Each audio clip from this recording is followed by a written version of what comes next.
There is nothing wrong with your radio. Do not attempt to adjust the volume. We are controlling the broadcast. For the next hour we will control all that you hear.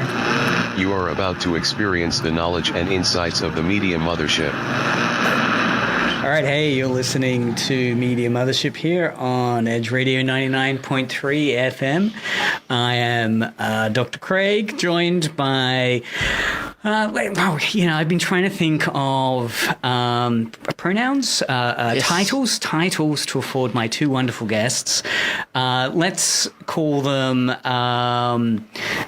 Cinema Maestro, Daniel, and Frankentographer. I'm trying to combine Frankenstein and cinematographer. Frankentographer. So maybe like director, yeah, and Frankenographer. Okay, let's not mess around. We should try this again, but on Halloween. Can we edit that out? Or yeah, take two. Well, what we're doing is immersing ourselves in today's topic, which is filmmaking. So yes. I have two fantastic filmmakers in today, Daniel and Edward. Hello. Hello. Daniel Brooks and Edward Williams. Indeed, I am here, you are there, and they are in there. Yes, trapped in a tiny little box. It's amazing how technology works when you're explaining it to cave people, I guess, that kind of box. So we are streaming on Twitch and YouTube potentially. We had, I don't know, man. Like I came in here an hour before to set up and I'm going, how much time do I have left? Because nothing was working. And, so feel free to make a chat, I think is how the streamers describe people to do things online. Make a chat, leave a chat, drop a chat. And potentially discern whether or not you can actually do that on those platforms. If you can't, we are also on listening live on Edge Radio. So you can jump on edgeradio.org.au on the website and listen to us on that website and have the YouTube up or the Twitch up at the same time. So you'd be able to get audio through I have not done it that way before. I'm going to do that next week. Or if you've got an FM system, tune into 99.3 FM Hobart. You have to be living in Hobart, though, to pick that one up, and you can listen to us there. So that's part of how you can be engaging with us. On Media Mothership, we explore everything in and around the world of media, mainly how it disrupts, perverts, changes our view of the world around us. We've got two culprits in that are proponents of that manipulation. Yes, of disrupting things and creating havoc and chaos. I prefer the term evolution. One person's freedom is another person's jail. Is that the phrase? Something like that. But I would like to say that one person's disruption is disruption. And another person's disruption is disruption for somebody else. True. I wonder if there's a positive term, like one person's enrichment, one person's kind of invention, one person's evolution, as you're saying, a eureka moment. So what we're going to be doing on today's show is unpacking filmmaking. I had the great pleasure, with full disclosure, of being a participant on your latest project. Where I got to draw. Yeah, it was the latest project. Oh, wow. Maybe you've moved on to another one since then. Oh, no, we haven't at all. But no, I do remember. You were indeed there. So what's so fun about having you guys in is that you're really kind of got that wonderful DIY motivation. And for me, I really wanted to talk about how you guys pull it off every time. And I think it can inspire people to think, if these guys can do it, maybe I can give it a go. Yes, everyone has a bit of big love in them. Big love, yeah. Big love.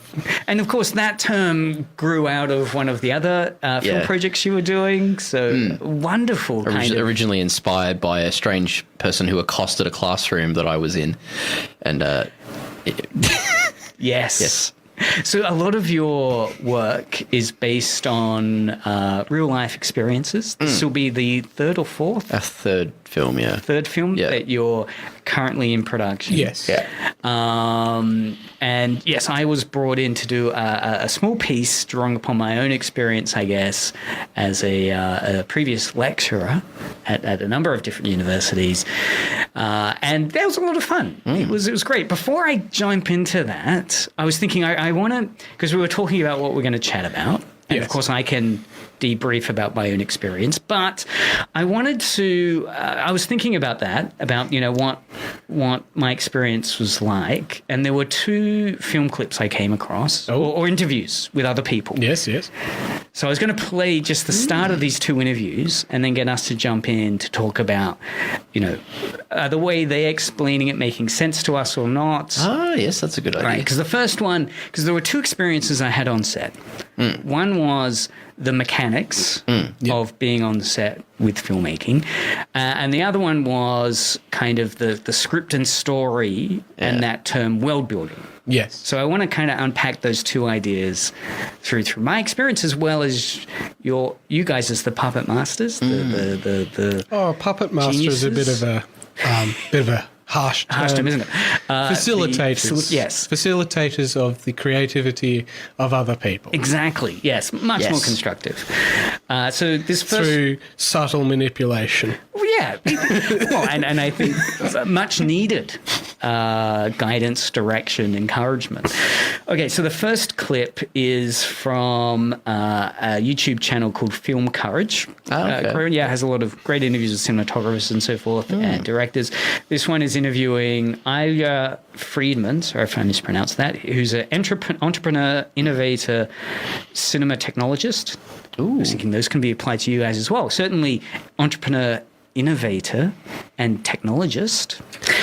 And what he's doing is talking about his own experience with tech in particular. So, and a lot of this, when I was listening to it, I immediately thought of yourself, Ed. So let's listen to him open up with a really good question, which we'll then dovetail into. So, what do you love more, cinematography or the gear and tech that brings cinematography to life? It's such a... So it is such a good question. So her first question is, what do you like more, cinematography or the gear? Yeah, okay. We can listen to his answer first. Or Edward, do you want to jump in? No, let's hear more of it. Right. See where it goes. Great question. I've gone back and forth with that several times through my life because I started off as a cameraman, as a camera assistant, camera operator, and eventually a DP. And I really thought for a long time that was what I loved and that was what I was most interested in. But I also really loved the technology. And I got to say that at some point, I think I discovered that the technology and what's involved in that is more perpetually interesting to me. Look, I think that all cinematographers are either, well, in order to be a good cinematographer or the best cinematographer, you need to be part artist and part plumber. And if you're too much artist, and you don't have the technical chops, then you're going to have problems. If you're too much plumber and you're just technical and you don't have artistic chops, there will be problems. So, plumber and artist. Right. Well, I think that's a very apt way of describing it. I would describe myself as not having any plumbing skills. So I guess you've got plumbing skills. Yeah, well, it's almost as if you've gone forward in time and interviewed me and then claimed that this is another person. So, oh dear. Well, I think to start off, I started off wanting to be an actor, and I did quite a lot to get into that acting sort of sphere. Unfortunately, I wasn't being cast in anything, not local shorts, nothing. I was gaining no traction. And so I thought, okay, well, if in order for me to get some acting experience, I have to make my own movies. And then I realized that I couldn't actually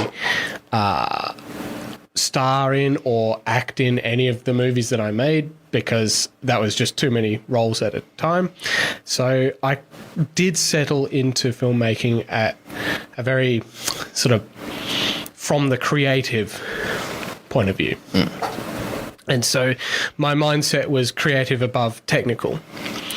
And then as I got more equipment, as I got more experience, the things that interested me in filmmaking, or the things that I'm starting to become more interested in now, is nonsense like, aperture 2.2. Yes. Why would you need an aperture of 2.2? That's ridiculous. You only need 2.8, you know.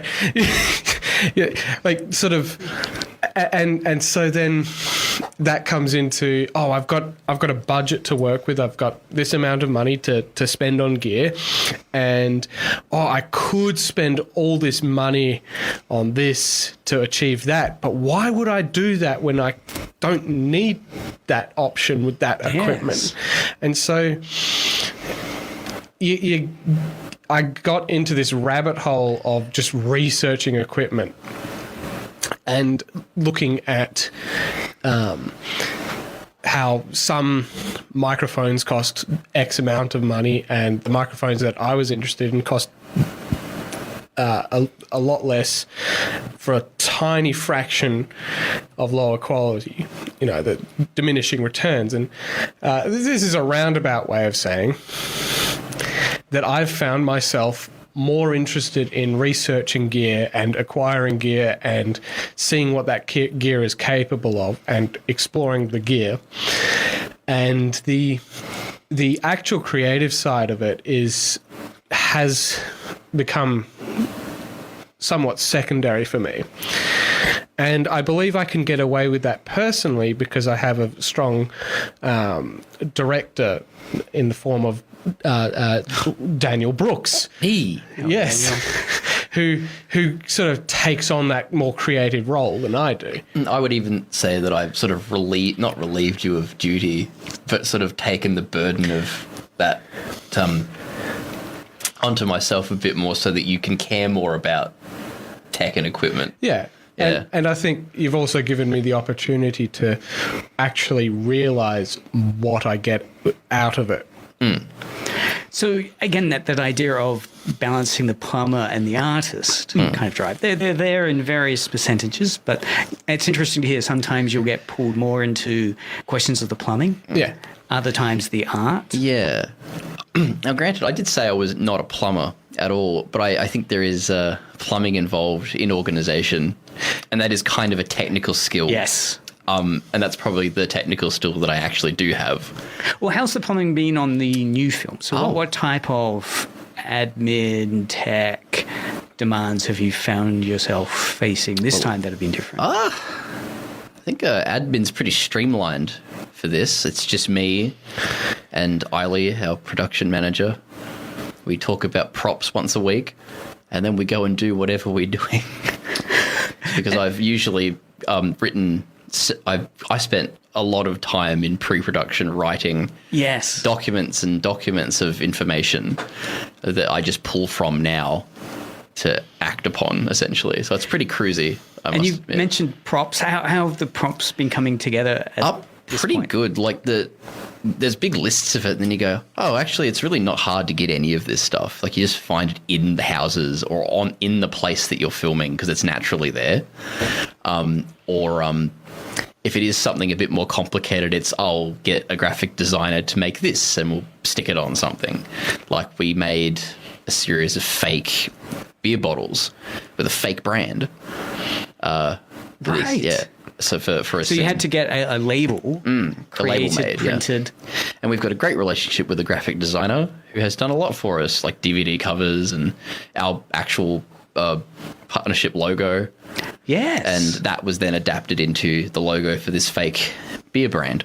Really? Is it Big Love? A Big Love Lager. That's fantastic. When I go home, I have to make more because we have to use some tomorrow. But yeah, so the only time props become a problem is like thinking ahead about, we need this pretty important prop that requires it's a bit more involved. Like, for example, we're filming in March a scene where we need a fake, or at least a phone booth that we can make look kind of old. Yes. And obviously you can't just buy a real phone booth for cheap or find one very easily. So you have to make one. Now, there's a funny story with this. Yes. That I thought you were aware of because you told me. So they get the prop, right? And they get it in the mail, and you can't take the phone off the receiver. Oh, yeah. So I bought it's a good wall ornament, actually. I've left it on my wall. But the piece that we're using as the phone in the phone booth is a little ornament that I bought cheaply. And I just sort of assumed that you'd be able to lift the receiver off. No. Unfortunately, you can't do that. So, but instantly I was like, well, whatever. We'll come up with a way to fake it. So essentially our plan is to have... If someone's looking in the phone booth, you have someone standing in it holding another phone and just and having them hold it so they can pull it in and out of shot. The magic of cinema. And I, not to say that I'm not creative. Oh no, that's not true at all. because my creativity has sort of been more specialized in sort of, I guess, problem solving and how to leverage networks and how to... I think your creativity comes in execution.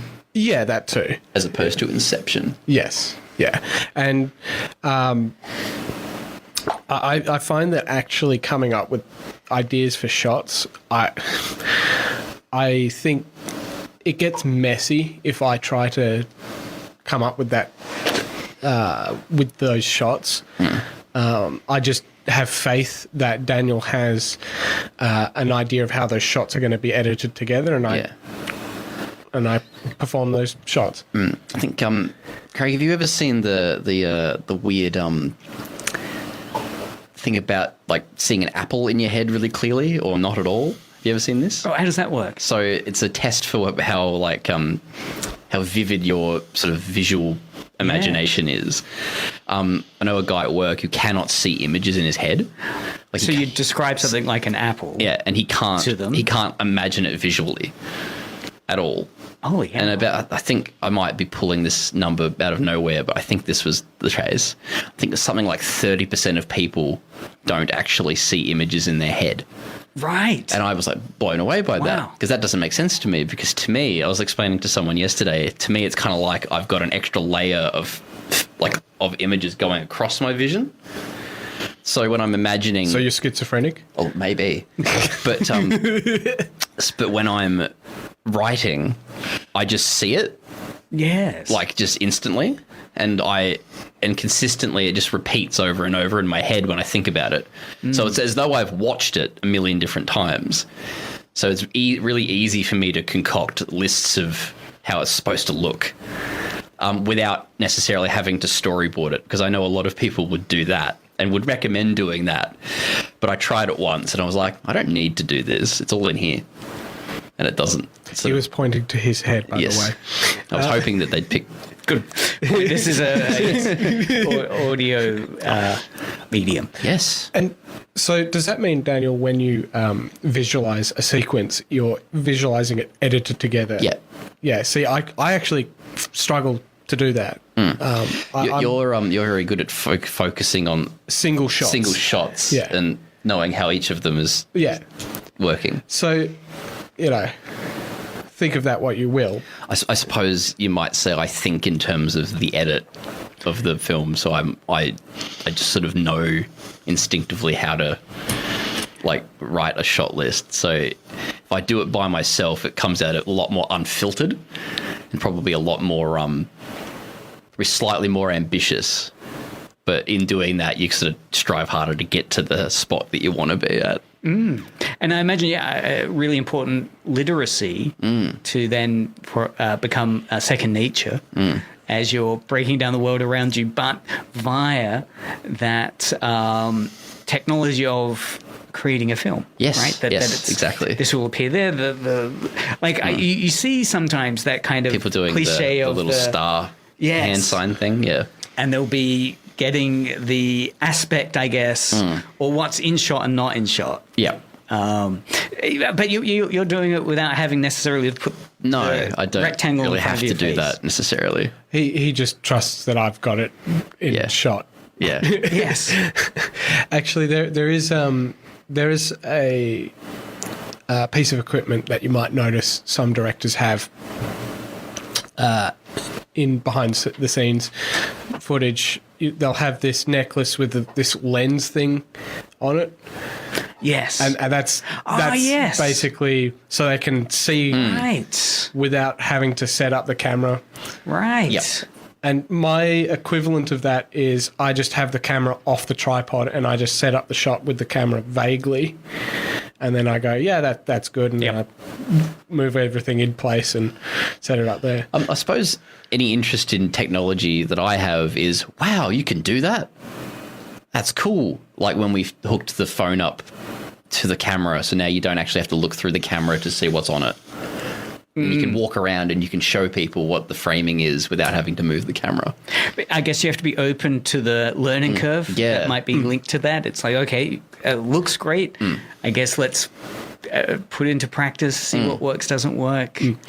And again, this taps into a conversation we had a few weeks ago, or months ago now. Oh, probably would have been 2 months ago. There's always going to be someone who's thought of that question and has come up with a solution for that. So you go, I can't afford a monitor. Every time I've tried to get a monitor, I've struggled with setting it up. So can you use your phone as a monitor? Yes, you can. What apps can I use? What free apps can I use? Oh, What apps work with your camera? Yeah. That's it, But we shouldn't get too into that topic because otherwise Things we'll are be... a Google away. Yes. Well, let's. I think it's a good way of showing that plumbing question in action in terms of you were on set showing me that setup, how your mobile phone is used as a monitor that's streaming the image from the camera that you're using, and it's just a free app that you've hooked up for it. It's amazing. And there are limitations with that. The signal, if it's wireless, there's a lot of latency there. And there's a lot of, if you move the monitor too far away, then it starts to, the image starts to stutter. But for a, nice, cheap and easy way of doing it. And just for someone to understand what the framing is. Yeah. Okay. So, so this, so this has been the bane of my filmmaking existence for so long. No, still in frame, still in frame, still in frame. Still in frame. No, you're out of frame. Oh, a little. But if you just go up to the actor or whoever's got the sound or whatever, and you just show them an image of it, they can go, oh, and they can shuffle off a bit and go, oh, I'm out of frame or I'm in frame. Yep. Much simpler. Yeah. But the question, so you raised the point of props. So this got me thinking of that other clip I'll play, which is world building essentials for screenwriters. Because one of the other fun parts, I guess, of coming on that day was how you guys had created the idea of a little corporate interview piece or corporate puff piece that was being produced that I was acting in. And, there was discussion of, how are we going to set the lighting up for this and so forth. Yes. And then this kind of amusing moment, I think, where one of you were quipping that actually we can just set up anyway because it's meant to look crappy. It's meant to look kind of... It's meant to go in the canon of the, I guess, bit. It's supposed to go wrong. Yeah, it's supposed to be one of those things where you've clearly got people that know what they're doing and they've set it up properly, and then inexplicably it all goes wrong because someone didn't communicate something to someone. In my head, I've sort of concocted this idea that in that scene, you were supposed to not walk around the room, but you took the initiative to walk around the room and they had to follow you. And suddenly this nicely set up shot is no longer nicely set up because I'm moving out of the shot and the cameraman has to do this kind of, detach handheld. Yeah, detach the camera from the tripod, and that looks like it looks so messy. And because it is a fun question when you're brought on. I mean, I'm not an actor, so it was nice. Oh, you could have fooled me. Thank you. It was nice to be told, all right, it's meant to look kind of like a bit of a train wreck. Yeah. And those kind of points of guidance are just really helpful to get into the type of performance you're doing. So, okay, let's listen to a little bit of this guy setting up what this idea of world building is, because I guess what we're talking about here is how on set everything's deliberate, right? I mean, when you're looking back on this scene that we filmed, you might think, gee, why did they choose that or that? And as you're answering that question, it's like, well, they deliberately, like, it's not an accident. No. This was done that way. All right, so let's listen firstly. This is an interview with Steve Douglas Craig, who works at Sony Pictures Entertainment as the editor and acquisitions executive for Worldwide Acquisitions team. Wow, it's one of those plumbing jobs. Hey, could you please repeat that for me? This is have a number of titles underneath his name on his name card. Anyway, all right, well, let's just jump in. I'm sure it will make more sense once we listen to him. What does world building mean to you? It means Star Wars. Which is a classic answer, right? What does world building mean? Star Wars. Star Wars, right? And many people do point to Star Wars as a great example, particularly the cantina scene as world building, right? So in that first Star Wars movie, it's you know you're in a different world, not because it's told to you necessarily. I mean, you do have that. You can see the sort of vibrant, multicultural alien. That's right. Rabble. There's these wonderful shots Lucas stars going from table to table of all these, absurdly, made up alien creatures. And just with no dialogue, you get the sense of, wow, this is a really kind of multicultural, multi-species galaxy. And then you get the Empire, and they're all the same. The same, yeah. They're all the same. Yeah. And they're all human. So let's see how he breaks down this idea of why Star Wars is a good example. Because, in a way, the we were doing the cantina scene in a different sense on set. In that way, instead of having aliens, it was each student, and they all sort of populated the room with their own sort of style. Yeah, and all right, sure. It means setting your main point of view or your character in the world, and I think when you look at sci-fi and fantasy, a lot of horror, period pieces. That becomes an essential part of creating the tone and the feeling of what you're trying to convey. So if you're setting something in a period, if you don't get that right, the read can be and the film is not going to work. So I think world building is, very much about the creating of the setting. And for me, the setting is a character in itself, in that, if you want to set, an exorcism, for instance, where would you set that? Well, let's set it in a church. There's a contrast there. Or let's set it in a school playground, somewhere. Wow, I like school character. So the setting, the location is a character. I've heard in that itself. That idiom quite often. Do you feel you've come across any characters in some of the settings and world building you've done on this piece? On this one, let me have a look. Think. I mean, I guess the school that we did the yes, it's more. I think we will, but we haven't gotten to those parts yet. Because in the edits, it's more practicality and logistics and coming up against reality and having those sorts of limitations. That being said, like, you can get a lot of character out of something. Yeah. Like that room that we filmed your scene in, I didn't know that existed. How did you? Because we get to it. We didn't get a tour of the campus before we went there, And when we went there, I was like, well, the first order of business is to find where we're filming because we haven't established that yet. No, the first order of business was to get the alarm to stop ringing. Yeah, because because the people of the powers that be had not turned the power off like they were supposed to, and so the alarms went off. Yeah, the doors were alarmed. And again, this is one of those crazy things that can hit you in the reality of going on location to a spot. I mean, you'd lined it up, you'd done everything in accordance with protocol, contacted someone that allowed you to use the school facilities to do this film shoot in. Fantastic. It's going to be on a Sunday. But then you get there and you're thinking, okay, well, here's the main door. I guess we'll open it. Was there a moment of hesitation of thinking, Oh, no, because I just sort of trusted the system, I guess. I was like, oh, surely this is all working. I put the key in and I just opened it and I was like, oh well. And then a very loud alarm, I'd imagine. Oh, it was awful.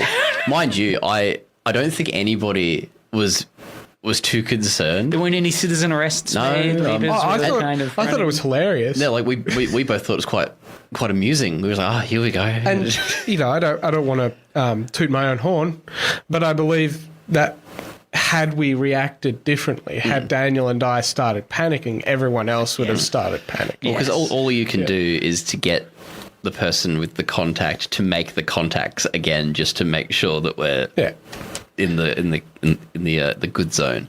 Yeah. And to solve the problem. And so when when it happened, I just said to Eiley, do you reckon you could call the people just to let them know this has happened? And she was already on that. And she was already doing it, so that was fine. Yeah. Eiley, great talent. Well done, Eiley. About 3 minutes later, the alarms are off. Very good. They were very apologetic that I hadn't turned them off for us. And so when you did set up, were you kind of thinking, okay, I hadn't been able to get on site to see this, but we can make this work. This will be in a way, a character. Yeah, I sort of had to explore the building for a bit and go, this and this. Pretty snappy decision making, I suppose. And then I walked off to the other end of the school and I saw this big open classroom with lockers in the background. And I was like, this is a big space. We can set up anything in here. And it wasn't quite the scene that I'd imagined. In my head, the scene had rows of desks. Whereas in the scene that we ended up shooting, there was bigger desks with students crowded around each desk, and there was about 4 desks, I think it was. And in the end, that kind of made it better because then it's more awkward even. Like it would have been so strangely dystopian for you to walk through rows of desks as opposed to what you did do, which is a bit more fluid and interesting. Yes. But when I was like, we'll use this, and I didn't think too much about moving things right now because that's later, and I'm sure we'd get to it quickly. But when we did get to that room, I was like, excellent, we're here. And so our lighting person, she said to me, so where are we putting all the lights? And I went, very good question. And at the first when she asked that, I was pretty like, yeah, that's a very good question. Where would they go in relation to the rest of it? And then I said, well, this is supposed to be a commercial within this movie that is poorly made. Well, not necessarily poorly made on our behalf, but in the canon of the film, it's an awful advertisement. And I sort of thought, well, if the lights are in the background of all these shots, it kind of doesn't matter because this kind of goes off the rails anyway. And I suppose that does turn the space into a character. Yeah. Because it establishes that it's meant to go wrong, if that makes sense. Well, I mean, I'm just trying to articulate what's going on in my mind because I think because there's a lot of elements in there that help sell the story. So that the lights being in all those awkward positions. And in that case, it's sort of like this accidental, you're stumbling into this situation where it's just perfect. Oh, excellent. Very good. I mean, it brings back to the point, I guess, he's making about, if you're filming an exorcism, where would you do that? Well, you could do it in a church, which would be a complementary space, right? Yes. I mean, it's religious, so, that doubles down. Whereas on that. The playground is a really cool contrast. Yeah. And I like contrasts. Or you go with the classic in the bedroom. They've been sort of sequestered away and hidden away from society by their family. They're embarrassed and ashamed of them. And that's all that that's itself is established. telling a story. Yeah, That's established by them being in a bedroom. Yeah, exactly. You know, so yeah, I think Yeah, there's a lot to get out of where you film something, regardless of what it is, I suppose. Like, there's a relationship between the space and the content. And I suppose in this case, the relationship is that it is where it's supposed to be. in a school setting. In a school setting. With desks. With desks. And it's kind of set up in this weird way where your character kind of alludes to the idea that these students were collected for this, like it was an experiment. Yeah. And that they're all sort of non-committal to the process. And it's all just very awkward and bizarre. I suppose. Yes. I suppose a question is: was there a conscious decision made to turn a space into a character, or did it just happen organically? I think it always happens organically, Yeah. just Well, I mean, because that's just the nature of things and semiotics, I suppose. Because, like, in the cantina scene, that a lot of planning went into that, and so it was a very conscious decision to have everything how it was. Yeah. Whereas for us, we're just like, yeah, this is good. Yep. It Pretty much. works. And not that there's no planning, I suppose, but there's more to be stated in, say, something like the cantina, where it's like there's this intention to create a sort of what's the word?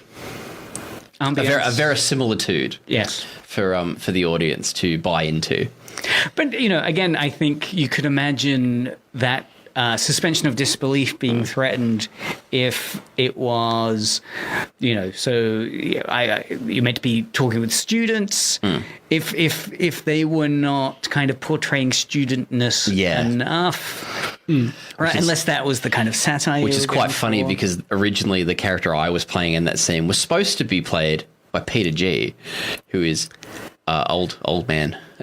Yes. So, and that was supposed to be a kind of satire of a mature age student, and he's a very mature age student. Well, yes. But it ended up being me putting on a funny voice and kind of pretending to be an old man, which is I think equally as funny. Look, and I do think that's an interesting moment where you think, do you lean into the stereotype or do you pull back from it, right? So even when I was thinking, okay, what clothes shall I choose? I thought, well, I'm just going to lean into a stereotype of, so I chose a turtleneck, black turtleneck, because I'm thinking, you know, that is such a cliche kind of lecturer, philosopher, You looked very psychologist. TED Talk. That's it, TED what you Talk had. kind of iPhone launch vibe, and then one of those kind of, you know, modestly thread, you know, what is it, that kind of cord jacket. But very, very modest chords. And my wife, like, I was just going to wear a baseball cap, and my wife said, no, put that golf cap on. Yes. No, I think that thinking, cap actually kind of made the costume. It's not too much. But it's like, oh, do the golf cap. Your performance in that, Craig, was okay. It was something else. I mean, I particularly liked very nice. the way that you sort of reacted to the other actors. Your improv was very fantastic. good. Especially when you had to react to just being glared at by someone eating an apple that we couldn't see. Like, the camera can't see her because she's obscured by books, but you can just feel her rage. Yes. And you were the only person who got to see it. Yes. But without words, purely through your acting, what I got from that scene was a university lecturer who'd been beaten down by the system, thrown to the wolves, and sort of in the deep end about what he's supposed to do in this scenario. Forced to do this dumb HR experiment. You know, look how fantastic we are. Look at all these wonderful students. And when it went wrong, you didn't fight it. You just sort of accepted it as another thing that happens at these places, that you go, right, well, I give up. I don't care anymore. Well, it was an And easy he role, just rolls and- with it. Yeah, just he just rolls with with it. And I think part of it was the way that, again, that world building idea of it just giving the scene permission to be messy and bad. And once you're realizing, well, I don't need to be good, it's amazingly liberating and therapeutic. Yeah. And another thing about the deterioration of your character is that it sort of brings into question, was he always on board with this, or was he putting on a show for the camera at the beginning? Fantastic. Again, Well- none of this was in the script. None of this is in the dialogue. All of this is in how you perform. Yeah, 100%. So I know that's not going off. Mind you, like the prompts are in Yeah, the script, yeah, I well, guess, yeah, but yeah. like, and the dialogue is there, but how you act upon those prompts and that dialogue is even more important, because it's sort of that is what creates the cinema, I suppose. And when I read the script, this is not the scene that I had in my mind. Right. Yeah. Yeah, look, it's an interesting question, isn't it? What? Because the script was really nice, and it gave me a very clear idea of 5 students, I think it was, that have been brought together. But it is interesting adapting from one medium to another medium. So going from print, where, as you're saying, if you've got a vivid imagination, you might be having quite a rich world that leaves you your mind in, but you might not, in which case it's kind of a bit flat and grey. Yeah. And so then it's interesting trying to adapt that into a very different medium of visual performance with real people. I suppose on that, what I'm finding, before I forget about this, particularly rewarding about this project is that because I'm acting upon my vivid imagination, I am actually seeing the things that are in my head, and that's very gratifying.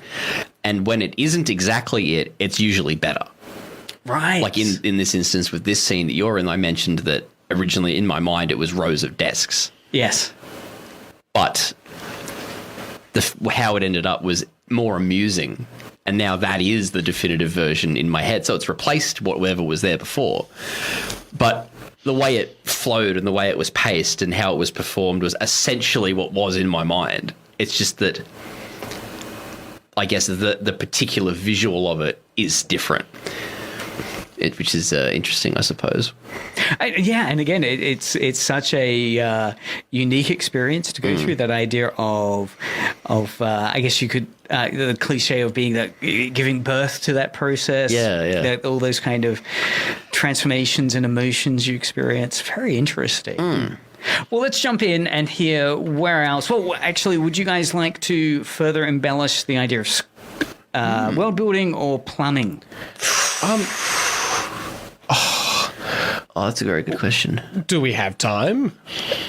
We've got 15 minutes. 15 minutes left, so we can certainly jump off from either one of these into some more depth. I reckon we can spend another 5 minutes on world building and then sort of go back to plumbing. Well, let's have a little listen to the next clip and see how he sets up that idea again of contrast or complementing world building. Where it can be explosive, and it can have a say in what world that we're trying to convey. I think that's also a common thing that I see in the beginning of scripts when I'm looking at, is this a good script or not? Does the writer understand the world that they're in? Do they understand how important the world is and the effect it's supposed to have on the character's trajectory, out into a new world? Daniel, what did you think about that? I mean, because I guess the first experience anyone you're going to invite onto a project has is the script. So when you send that script out, do you often find that, people get it pretty quickly? In this case, people seemed to get it quite nicely. I think that's potentially because it explains itself quite well. It's not incredibly vague. And the whole script in its entirety is quite I guess it's an easy story to understand. Is it a kind of a coming of age piece or a kind of generation clash? Generation clash between not that wide a generation gap, I suppose. That kind of almost, I suppose, to use more concrete language, probably like a millennial and a Gen Z clash, I suppose. But it could apply to any 8-year age gap in your 20s, I suppose, in any time. Yes. That isn't necessarily today, I suppose. Because the movie is sort of about how a 20-year-old and a 28-year-old differ, and how that sort of creates conflict and camaraderie in the end, I suppose. And people got that pretty well. As for how the world in the script sort of informs all of that, I suppose you've got, dreary office buildings that kind of heightens this guy's life is sort of in shambles. His house is messy and a bit like he doesn't sort of care very much about what's going on. And that gives you that informs you of what the character's internal world might be like. He's got a messy house. He's probably got a messy mind. Yes. Whereas, say, the younger character clearly, in the script, never says that he lives with his parents. But you can tell because the house that he's in is like, it just looks like somewhere that a married couple lives. And it gives off a certain energy or a vibe that makes you infer things about the character that aren't necessarily told to you. But it's certainly a script that knows what it is. Yes, exactly. And yes, because of that, you can infer quite a lot. Yeah, exactly. It's easy to see those leaps of logic. I think because I was acting in a scene, I've got a brief moment in this movie, and the props were coming out, and I hadn't fully realised it in my head that these props were going to have such a huge impact on the dynamic of, or not the dynamic, the sort of. Help me out here, Daniel. The aesthetic, the mise en scène. Yes, that. But also, are you sort of thinking about the way you're interacting with the scene? Yes. Yep. See, this is something that I struggle with, right? Is the details of a set being something that can be used. So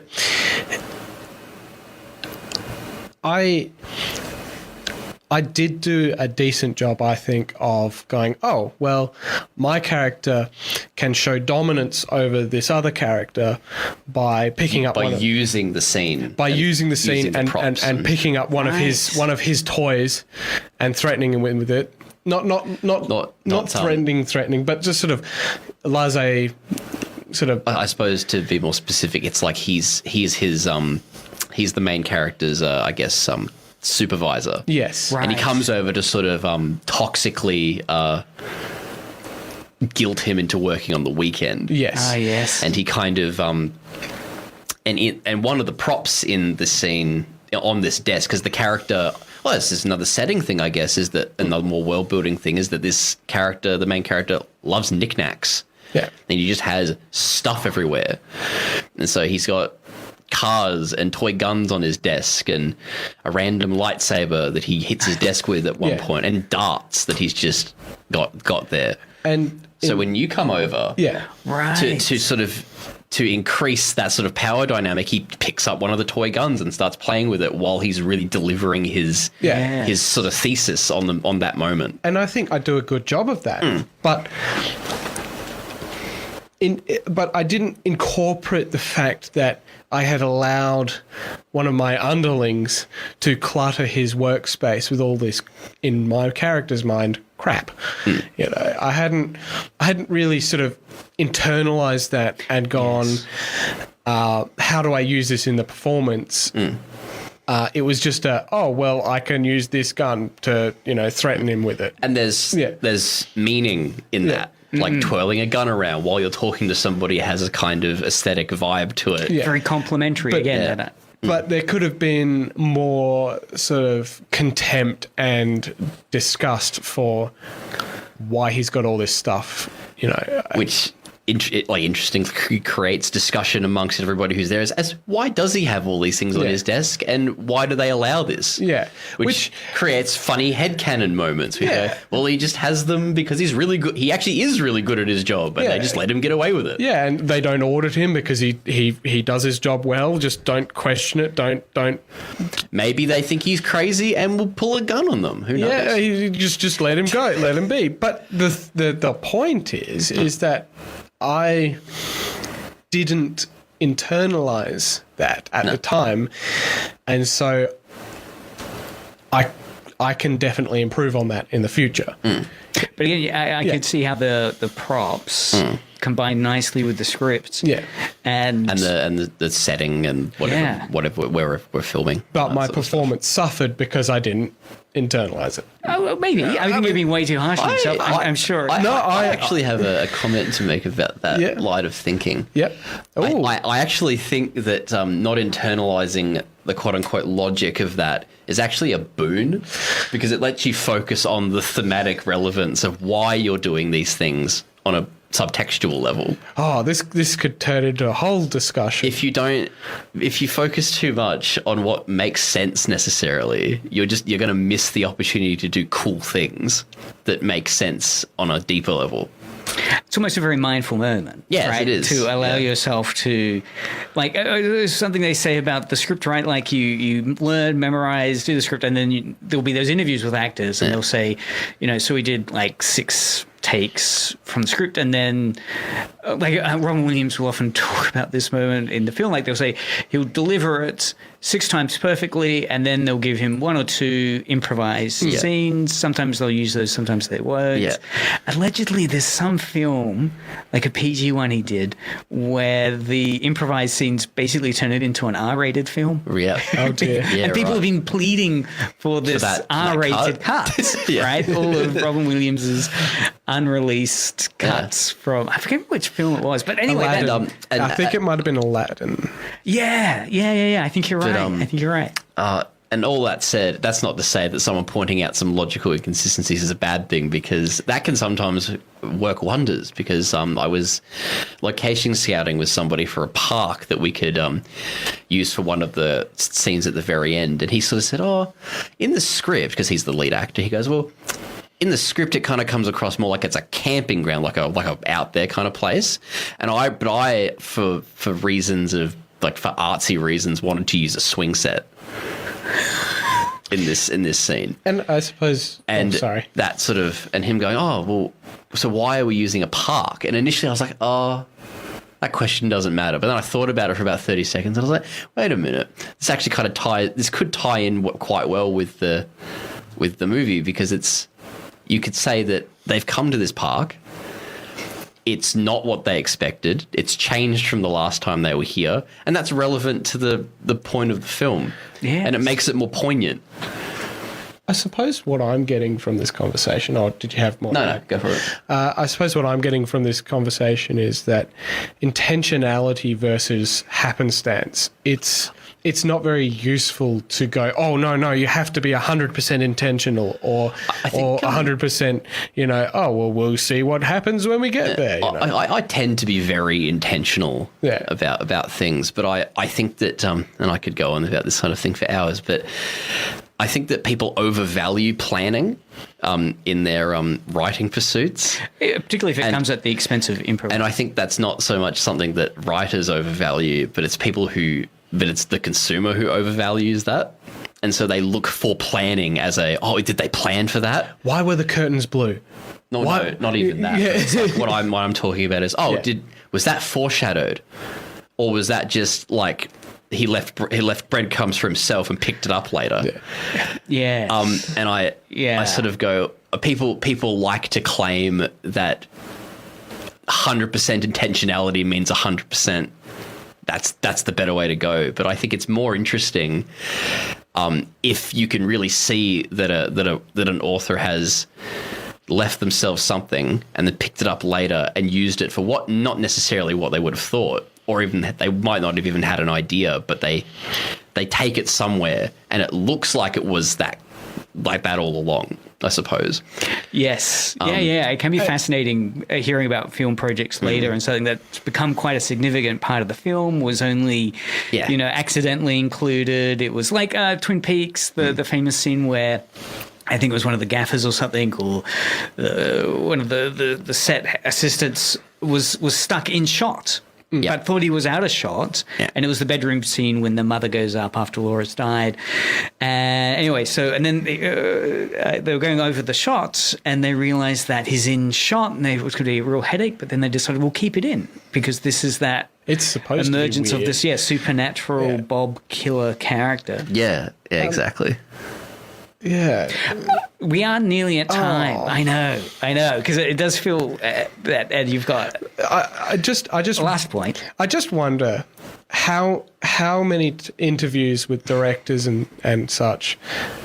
They just go, yeah, it was 100% intentional. Yes, we meant to do that. And I wonder if that's the case, and then if that's just sort of created this perception. Well, I mean, there is different styles. I mean, you can put somebody on a sort of on a scale of 1 to 10 about how intentional someone is. Like, someone could be totally maverick about it and just make up things on the fly, and it just totally works.